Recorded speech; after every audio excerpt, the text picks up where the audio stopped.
Welcome back to Daytime at 9. We are covering a very important and yet tough to talk about topic this morning, addiction. If your loved one was battling or is battling an addiction and you would like to know or kind of find signs of what they are, and you want someone who can help and know how it is to get through the suffering, the men of SOBA recovery are here. Greg Hanley, Alex Dragici, and of course Daniel Baldwin. Good morning, fellas. It's been a rough morning, huh? A little bit. A little bit? The weather, the rain. Yeah. Well, it can't be that tough if you're living the dream. Am I correct? Love this weather. All right. Liquid sunshine. Well, you know, we talk about it all the time. You talk about it all the time. You try and pick up on signs when it comes to families, you know, of how to help them out and how to, you know, pull the ones out that are showing the stress and what alcohol addiction or drug addiction causes to a family. So, you know, how do you help the people go forward? Well, you know, it depends what's going on. The best thing is catching it early. And I've been talking a lot about how parents are coming in now and they think their kids are drinking or smoking pot too much and finding out that they're on much harder drugs, and they have been for a while. And they're afraid to talk to them. Drug testing is something I advocate for a lot at home, to just find out what's happening so you can deal with it. Well, what are some of the most common, obvious signs that, you know, you look for? Well, Greg says something that's been always so poignant to me. Name the number of people that you can say morning, noon, and night for years you watch their behavior. Your family, or maybe your coworkers, but really your family. If something looks funny, if something looks different, or you suspect, promise there's something wrong. I mean, you raise your kids. Suddenly at 17, they're doing these weird things and this stuff. And Greg look at me and go, and I've heard him on the phone. Yeah, something's not right. Go have them tested. You know, so let's start with a baseline of knowing the truth, and then move on from there. Well, honesty is key, but when you're in that phase, you're not going to get that out of anybody.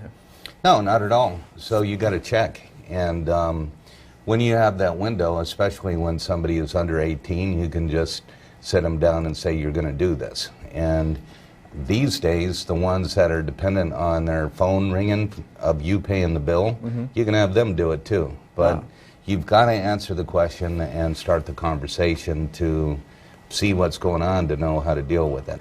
Well, sometimes it just starts with a letter, and I'd like to start off with the letter right now and read some of it. And this is about Jane, and this is, when we dropped her off at SOBA, we weren't leaving Jane behind. It was some other person. Someone else was living in her body. She was not the daughter we raised. That girl was gone and lost. You know, that's just part of it, you know. Let's talk about Jane for a minute, you know, and how you helped her. Oh, I love Jane. She's awesome. And I've gotten to know her family real good, and she was one of the ones that came in, and she would tell me a story, and I would tell her, you shouldn't even know these things. You know, you should be cheerleading or, you know, going to the prom or dating a boyfriend. And she got caught up in things that people do, and it was by accident.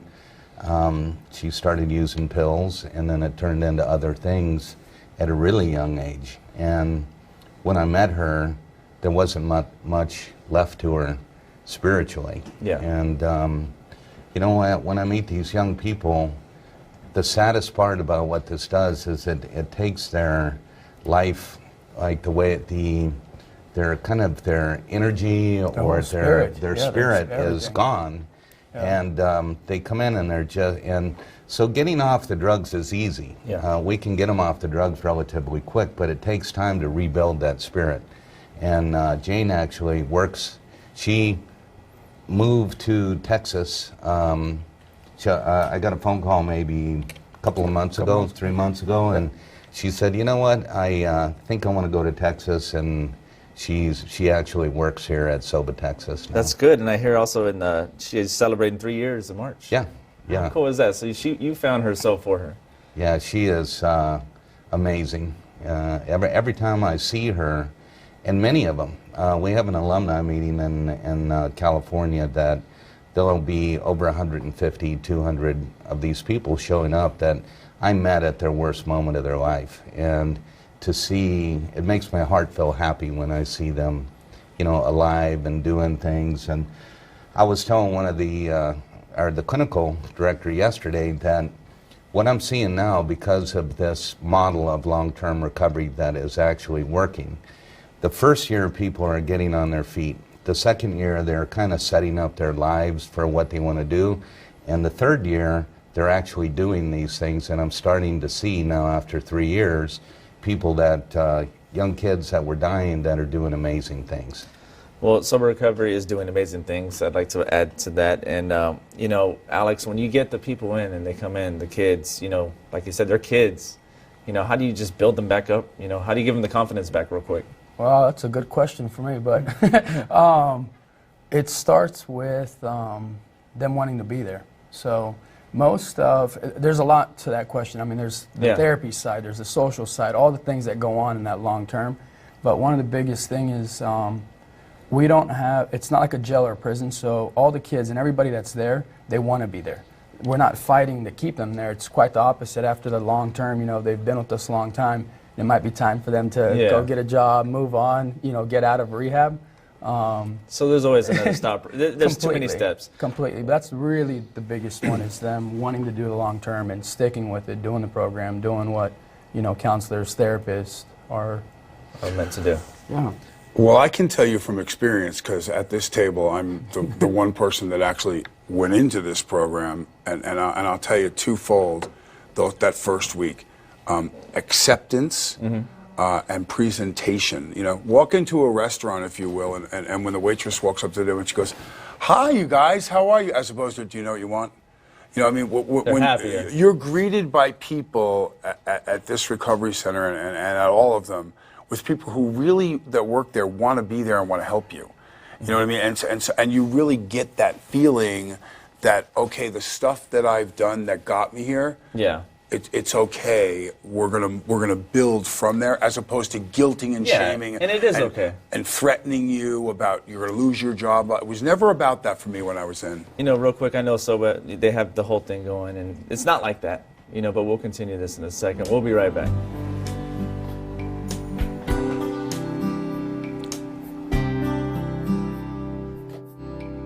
Welcome back to Daytime, and we're talking about the man from SOBA Recovery who's giving strength back to all the families that are in need. Greg Hanley, Alex Dragici, Daniel Baldwin. Fellas, right before we went to commercial, we were talking about how they make it seem like it's difficult to go to recovery, and that the people don't want to be there, but they need to be there and they need to want to do it. You know, how is the convincing turned around? Well, the first thing is people have sometimes they have a real skewed idea of what treatment looks like.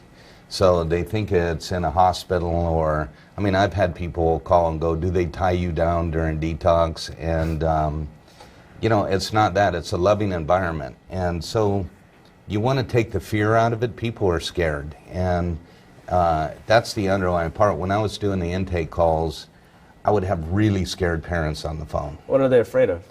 They're afraid of everything. They're afraid their kid's going to die, or their husband is going to die, or whoever it is in their family. They're in a chronic state of post-traumatic stress, and they don't know what to do. And so we want to walk them through it, and we want to give them information of how to talk to people and how to open the conversation, and you know, how to get through that fear. And most people, the first starting out is they just need somebody to talk to about this. And they're embarrassed and they're afraid, and you know, we can sit and listen. I would go, "So what's going on?" And then I would listen for 15 minutes. And then the answer would be, "We can help with that." And you could just feel kind of an ease of the pain of that fear go away at that time. You know, do you ever just say, "You know what, don't take my word for it, just come and take a tour here at SOBA"? You know, because I've walked through the facility, and it's nice. Everybody's friendly, everybody's helpful, they care. Well, and the other thing too is that I'd like to, if there was kids or people that were afraid of coming to treatment, I would say, look, just bring them in with no obligation, no anything, just to come here and talk. And it's really, really rare that somebody comes in, sits down for a while, because it's like they go, it's this aha, you know, you know, here's a place that I can talk about what's going on. And when they come in and see what it looks like, they go, "Yeah, I want to stay." Alex, actually, I mean, it can sound like a sales pitch or whatever. It's quite the opposite. And moms come in, or they're touring, or they bring, their kids with them. And we walk around, show them the property, tell them what it's going to be like. But the second they see other residents there, they instantly, they relate. They're like, oh my God, that's me. And I think it's a nonstop thing when it comes to that. They see the people in the meet and greets. For the person, and I from my experience, for the person that's going in, the actual patient, it would be if you could imagine turning yourself into the judge. Yeah. You know what I mean? Like you're taking that drive and you're scared. You don't know what's going to happen. You know it's not good. You really don't want to be there because you've done things and you're using drugs or alcohol that has gotten you there. And when you drive up, you're literally going, I'm turning myself in now. What's going to happen? But once you get there and you see the community and the facilities and everything, you start looking around going, hey, this doesn't look like it's going to be so bad. It's not what you imagine it being, a cell and punishment, and it's not that at all. Well, we have great testimonies, and here's another letter. This is a letter from Barbara. It says, when our daughter was in college, her behavior at the fraternity parties put her at great risk. Her alcohol abuse was just, one of the things that was just gathering. It was gathering, it was stunned, and she frightened them. We had thought that the values that she had taught at home would help her out. But for some social dangers that can be present at the parties, but they felt that they went wrong. In the letter, they said that her addictive behavior was spiraling down. Well, they were at a loss for they didn't know what to do. They needed help, and that's where you came in. They called you out and called you up and said, how do we do it? Well, we're bumping. We have whole college programs now, and those days of Animal House and we're drinking beer, now there's so many pills that people can get addicted to and things that students are using that they can get trapped, and it gets really dangerous. If parents knew how many ambulance visits there were to universities, they'd be horrified. And so we made a college program based on this. This is also an alum that's probably got over 3 years, and I'm friends with their parents still, to where, I mentioned, would you put a little something out there about your experience, and they get their kids back. So this particular young woman was just caught up in the college experience, and it got out of hand, and she needed a place to settle into the environment, finish school, and she's doing wonderful now. Well, that's good. And sometimes it's better late than never, as long as you just catch it before it escalates some more. But don't go anywhere and stay with us, because we'll be answering some of your questions that you've asked Sober Recovery, and they're here to answer them. So we'll be revealing some of those a little bit in the show. We'll be right back.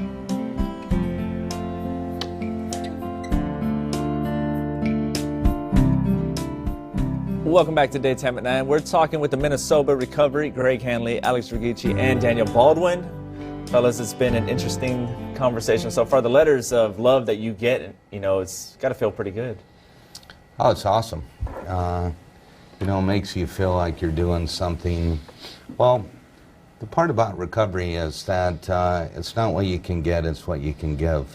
And being able to give this back, people took an interest in me when I was deep in my addiction, and they stood up and they talked to me and they fought to get me somewhere where I could deal with what was going on. And that was 10 years ago.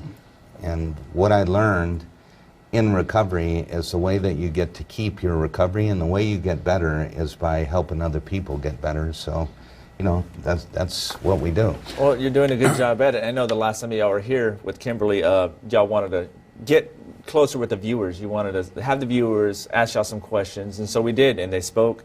One of the viewer questions was, short of an intervention, how do you get someone help if they refuse help? By the way, not a minor, an adult.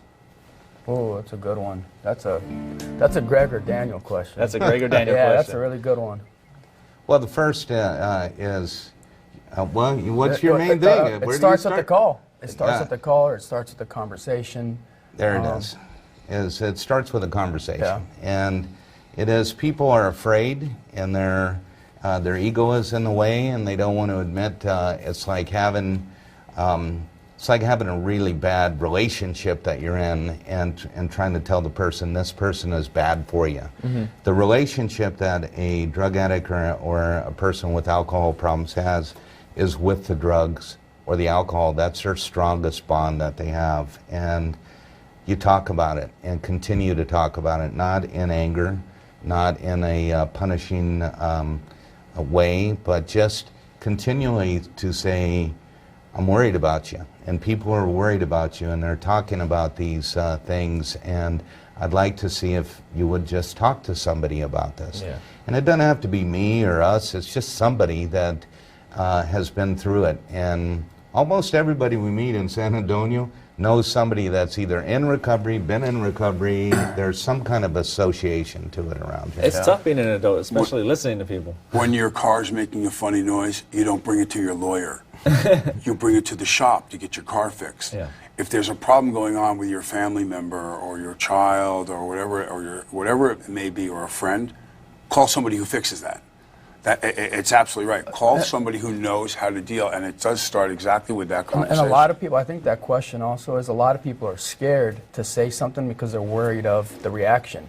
I'm scared they might yell at me or explode or storm out, or, you know, it's like, and most of the time it's quite the opposite. Unless you're coming at them, attacking them, then you're going to get that really bad lying, I'm not doing anything kind of reaction. And it's really the conversation, how to approach it is a big, big thing too. Well, you can't avoid it. It's an emergency. And if somebody is sitting there bleeding to death, you're not going to just go, you know, I hope they just decide not to bleed to death. Yeah. You're going to go, you're bleeding to death. And you need some help, and you need some bandages, and we need to call an ambulance. And this is the same thing. We're just talking right now about the fact that the opiate problem, it is absolutely an epidemic. And starting with the pills in the cabinet, and it's ending up on heroin when people can't afford it or can't get it.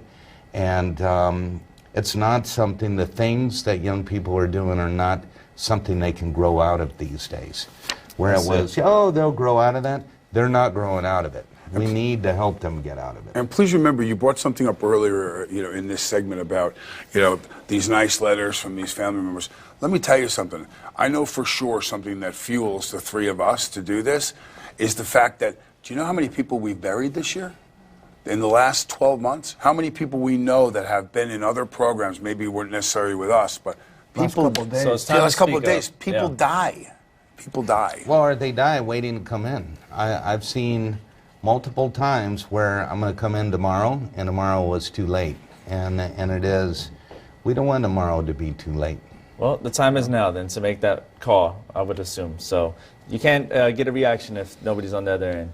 All right, well, stay with us. We will be right back with more SOBA help, recovery, and trust me, this will help all your loved ones.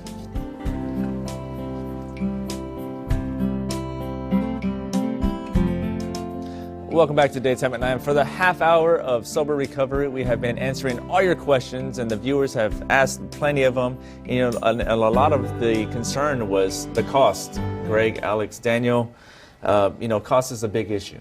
And so is location, because they feel sometimes, what if they're too close to home? You know, so how do we go about this? And it is an important one.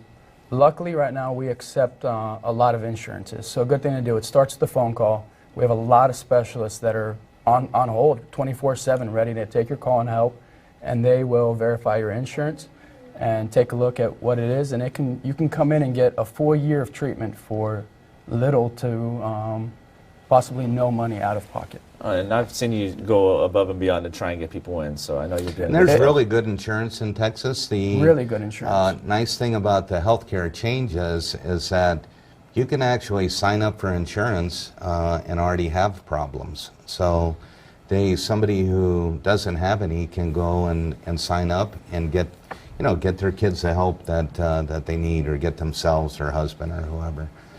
And the good part about getting different facilities, a lot of parents worry, and even residents coming in, they worry, you know, I'm still in San Antonio.